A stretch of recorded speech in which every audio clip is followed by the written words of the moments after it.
ৰাইজৰ উপস্থিতি সহায় সহযোগিতা হৈছে ঠিক 6 বজাৰ লগে দৌল উৎসৱৰ লগত সংগতি ৰাখি এই প্ৰথম ৰাইজৰ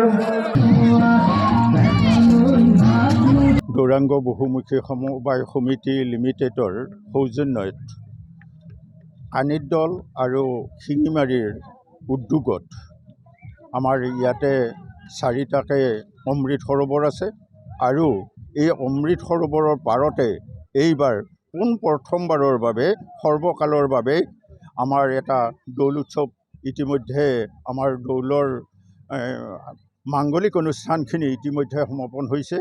আমাৰ পুৰোহিতৰ বেদমন্ত্ৰ আৰু হৰিধ্বনিৰ জৰিয়তে আমাৰ দৌল উৎসৱটো সম্পূৰ্ণভাৱে সমাপ্ত হৈছে। তাৰে লগতে ৰাতিপুৱাৰ পৰা বিভিন্ন কাৰ্যসূচী হাতত লৈ ৰাতিপুৱা সমূহীয়া চাফাই অনুষ্ঠান, তাৰপিছতে বৃক্ষৰোপণ অনুষ্ঠান, তাৰপিছতে আপোনাৰ শ্বহীদ তৰ্পণ আৰু লগতে আয়তীসকলৰ নাম, এই সকলোবিলাক অনুষ্ঠান ইতিমধ্যে সমাপন হৈছে। আৰু এইবিলাকৰ ওপৰতে সংগতি ৰাখি আমাৰ এই মুকলি বিহু এটা প্ৰদৰ্শনমূলক মুকলি বিহু ইতিমধ্যে আমাৰ অনুষ্ঠিত কৰা হৈছে আৰু সেয়ে ঠিক সন্ধিয়া 6 বজাৰ লগে লগে সেই অনুষ্ঠানটো ৰাজহুৱাভাৱে মুকলি কৰা হ'ব।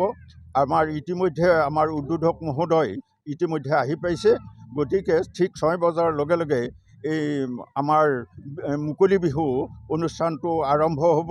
গতিকে আমাৰ অসমৰ মাননীয় মুখ্যমন্ত্ৰী আৰু চিপাঝাৰ সমষ্টিৰ স্থায়ী বিধায়ক ডক্টৰ পৰমানন্দ ৰাজবংশীৰ প্ৰচেষ্টাত এই কানিৰ দল অঞ্চলতে এটা আমাৰ স্বৰ্গীয় দীনেশ্বৰ শৰ্মাদেৱৰ